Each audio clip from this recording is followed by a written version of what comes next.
Hello everyone. Probably see my recording software on top. Um, so this is Dave, aka Carry Added. So I'm just gonna walk through this mission. We're kind of gonna go top down, and I'm gonna go straightforward but pretty simple. We'll talk about a little bit of depth, but I'll try to keep it as shallow as possible. For the purpose of like just like laying out a mission, and then like maybe I'll make some videos on deeper depth if someone wants them or whatever. So here's the deal. I already imported a great deal of like the standard mission building starting stuff because it takes some time. Anybody that out there that has built a mission knows that like when you pull in the scenery, it takes a long time. And so the first thing that you do after you pull in the scenery, which we have here, just so you can see like it's done. Um, well, I mean you don't care. So those are the scenery units. These are the actor units, and the actor units are what I imported when I went to Groups Dynamic 1.0, and this is in that that whatever mod manager ready package. It's this Dynamic 1.0, and Dynamic 1.0 has all the logic. It's all set up to go. So at this stage, right now, you can actually turn this mission on and run it, and it will be somewhat meaningful, although all the ground units will be set up in ways that are absurd for a battle, but really handy for laying them out and putting them in places. And so we'll get into that in just a moment. You can kind of see where they are with the icons here. So this imported this actors set. And the actors set has a few things. It has air. In fact, actually, if you import the one there, you'll see that it has a couple arrow stats that I've deleted already. Don't worry about them. You can leave them if you want. You won't see them. They're disabled. So it has air, which is this is all the air units. A to D are the Entente. W to Z are the central units. You have ground. This is all the ground units. 1 and 1 for Entente 1 and Central 1 have very similar layouts. Tank, tank, artillery, train. Tank, tank, artillery, train. E2 and C2 for Entente 2 and Central 2 are also like that. Cars, artillery, aerostat, and ships. And those are just the things that are in there. And then there's also these just repair units, and they manage the repairing of ground units. And then we have the control units, and this is considerably more complicated. Nonetheless, we'll still show you. Lots of wires moving about and stuff. In here, there are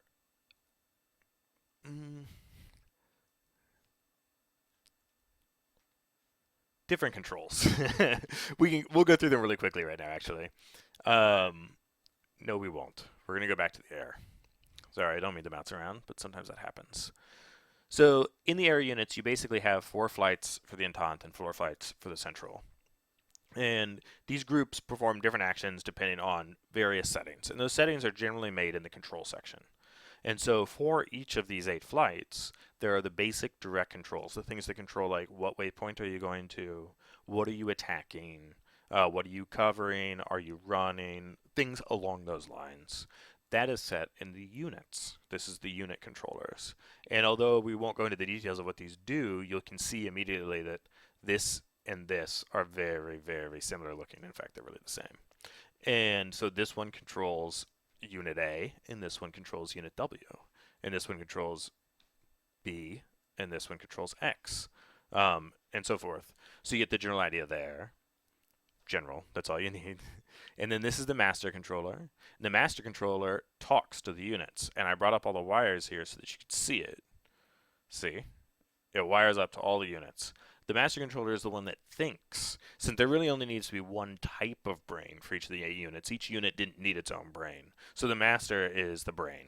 And it sits here and it decides, it knows which unit it's on. It cycles through them. And it says, okay, I'm on unit X, and unit X is going to cover. Or unit X is going to attack. Or unit X is going to wait. Or run. Or whatever it happens to tell it to do. Major Tom is the actual thinking, though. And Major Tom is the one that makes all the state be recorded. So it records the location of units, it records what units are doing, and it also does that. Technically, it does that right in here. And then it also does a bunch of the deciding. So each of the flights go through a series of decisions to decide what it's going to do. And we're going to talk about that in a little bit, but it's not terribly complicated. It essentially says, like, where am I? Where's some other stuff? What should I do in that condition? And then that master, the brain up here, gets basically a packed specialized version of what that condition is and makes a decision. Ground control is very similar to the units, only for respect to the ground units, and it's very, very simple. We can actually go all the way to the bottom of this one and get it. It really just, these guys like sequence the units how it runs through. So like it says like you're at waypoint 1, now go to waypoint 2, triggers the next one, triggers the next one. Also keeps track of like which ones are damaged, and when the repair units come around, decides which ones to repair. But that's really all it does. It's going to do some more, and it's set up and tooled to do a couple more complicated things, like kind of like create loops, so that maybe like a tank could go forward and then loop in a certain area, like a kind of a patrol. It's set up to do that, but it does not do that stuff yet. Ground start just starts the ground units. It shouldn't even be its own group, but there it is. So now we can actually go into what these units are. Now that we have a general concept of how they get controlled, after we go into what they are, we'll discuss a little bit more on how they're specifically controlled. Like, how do you make Flight A behave differently than Flight B, and how do you choose to do that? But first, we're going to look at what a unit actually is. So here, we're going to go into what, when you guys download or use this mission, this is what you'll actually set up. This is what you'll actually like be laying out, and this is kind of all you have to control. Is when I go through from A to Z, and then when I go through the ground units, that's kind of all you have to set. There's a few other things you're probably going to want to, but that's the bare minimum. So let's go into it. It's a pretty simple unit here. It has this, and all of these are pretty well named. There's probably places where I have things not well named, but I tried to do a pretty good job on the like user-facing stuff. So this is a run, and so this is the waypoint that'll get triggered when this unit runs. You set it wherever you want. I mean, generally you set it behind the airfield, but whatever. These are the actual units, and they're separated into 3 separate flights, and that's why you see these 3 pink wires going back. And those wires are telling when the plane does things like land, crash, whatever. One flight is all by its lonesome, one flight is 2, and one flight is 3. And the way that this works is whenever this flight is called forth, flight A through Z, all of them, whenever they're said, hey, start your mission, if it's like an air start like this is set up right now, it'll just be activated and appear right there. And it will randomly pick the very first time which one of those 3 flights takes off. So sometimes it'll be 1, sometimes it'll be 2, sometimes it'll be 3, but it is weighted towards 2. 2 is much more common to be the one that takes off first. So both 1 and 3 are a little rare. Only a little bit rare. But then after that, when this guy like crashes or comes back to base, and so it's then the next flight's turn to take off, and then it just sequences through them. So it'll go from like 2 to 1 to 3. Or if 3 is what started, it'll be 3, 2, 1. And so that way, like all of these planes can actually be used, and they all follow the same kind of rules. That little tiny system controls a great deal of why this can be so flexible and can continue running for such a long time. But we'll get into that kind of detail later. So this waypoint is just called 1. It's called 1 on all of them, and that's the init waypoint. Basically, if this flight is either air starting like this or you set it to take off from the ground, it will. And by the way, setting it to take off from the ground is just doing that. Like all you have to do is say, go on the ground and not start in the air. Like turn off that, put it on the ground. That's it. You don't have to like make any configuration in the system. This is what says, let's start. So as soon as it takes off, it will be sent to this waypoint always. As soon as it gets to that waypoint, it's then in the mission. And we'll start going through all that logic system that we looked at up there. This will start being factored into it. So it will move initially right after this. It will get a command to go to one of these 4 waypoints, and that'll be random. And it will then begin which one of those 4 it goes to. It will then begin its cycle, and its cycle, the way that it patrols these 4 waypoints, is specified by you. All the planes right now are set to be kind of different, but you can specify that if you want. It's reasonable right now, where it's unlikely to get. It's set up deliberately where it's unlikely to get conditions where planes just kind of follow each other and carousel and never meet each other. It really can't happen that way because planes can go clockwise, counterclockwise. They can move in a cross, and they can move in an opposite direction cross. And they're set up by default to move in such a way that they're running into each other pretty regularly. In these 4 groups, and the reason there's multiple waypoints there is only one is active at a time, and there's an elevation setting. And these four have an elevation of like low, which is like around like 700 meters or something. Medium 1 and medium 2, which are like I can't remember. I think they go up to like medium 2 might be 2200, and high, which I think is 3000. Yeah, 3K. So you can go higher than that, and like it's cool, and like I've really wanted to go higher than that, but these missions actually do a very good job of the plane staying up. Like it continuously is telling the planes to climb again. So the situation that you often have in other missions where like the planes, because the AI, the way it works is it just spirals to the ground very quickly in a dogfight, unless you as the player deliberately kind of pull them up all the time. But the way that this works is that still happens, but it will very shortly then give it a waypoint that says, hey, get back up, and it'll climb. And I also in this system exploit anyone who's used the mission editor will realize when you do an attack command and it's too far away, it often makes the plane just spin and spiral upwards. But you can actually exploit that. And it's good to exploit because all you have to do is send a force complete high and it will stop that spiraling behavior. And so I kind of there will be conditions where if you're very far away from something you're trying to attack, it makes sense for you to just climb, and that's what the planes will do.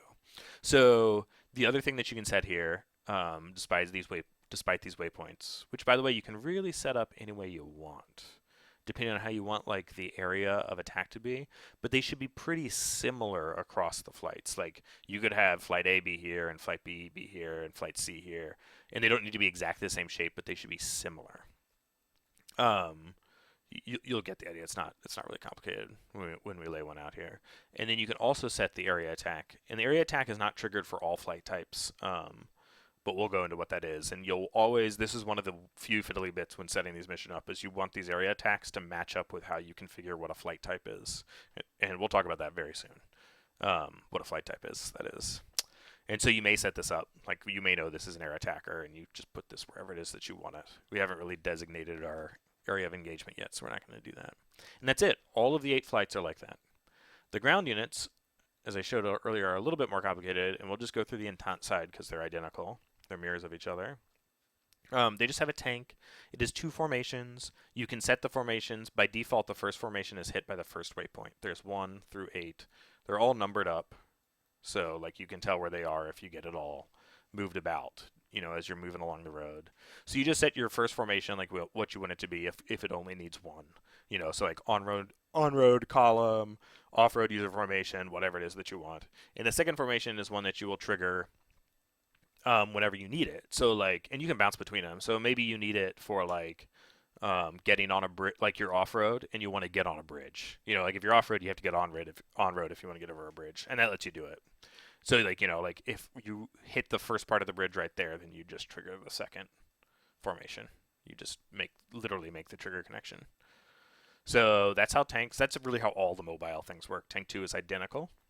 Artillery is super simple. You have your collection of artillery over here, and these are your commands here. You have a check zone, and you have the attack area. I actually have been using the check zone a lot, especially with the E1 artillery compared to the E2 artillery. The E1 artillery has a couple more ground attack as opposed to AA. And so I like to actually have the check zone look for a unit of my type, and I put the check zone somewhere like on a hill. So like a unit of my type gets on the hill and it's overlooking where I'm going to attack. So it's basically artillery spotting. Very basically, because it doesn't actually happen, but it creates that illusion from the outside, and that's cool. So here are the artillery units. They're of course really hard to see because it's really dark ground right there. We'll move them over. Put them on the ground. There's basically, this is the leader. When air units decide to attack these, like bomb these, they attack this whole section. It's very simple. Like I have like a gun position, a ground attack, artillery, and another artillery right somewhere around here. Oh, I must have left it. I couldn't have left it. Well, it's somewhere. It's probably inside the ground or something. Oh yeah, you can see it. Wild. And 2 machine guns. And on E1, this artillery is a ground attack, and on the E2, this artillery is AA. There's one other that's like that. And that's it. The train is just really long. All of these are set to be kind of an appropriate length already. So like even that tank, if you line it up, you'll see, yeah, it's already lined up. You'll see it walks around a 5K, 5 kilometers squared. And that's a pretty good length for it. The tanks also cycle. Um, Cars are just, cars. They are not tanks.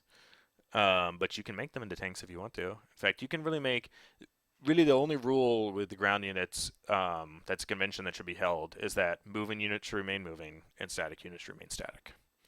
Other than that, you can really like change anything you want into anything else that you want. So, like for example, this is a couple Thorny Crofts and a Crossley. And I already made the change. Good. This was a Crossley, and I made it into a Quad P because like I'm thinking about making this mission at the night. I haven't made a night one yet. In fact, all the ones I released were in the morning. How silly and boring. So this one also has an artillery and an aerostat. The aerostat is just 3 aerostats. They're the same on both sides. And so you can kind of place them wherever you want. They're watching a 5K radius right now, but you can change that. They're not watching it with the aerostats capabilities for that. I don't really like those. I'd use the check zone. And the check zone lets me tell them to call off a flare. So they all flare red when they have an enemy within entering their zone.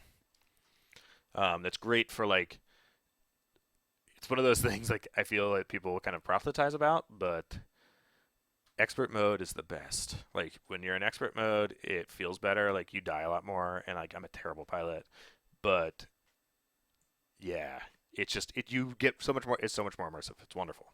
So ship is exactly the same as train, but short. So that's all the ground units except the 2 repairs. They're just like tanks. They run their little repair circuit. You set it wherever you want, and they decide to start moving their circuit when shit gets hairy and a couple things die. And then if they make it to this point and to this point, they repair. And so those things, so like some damaged units can be repaired, which is great.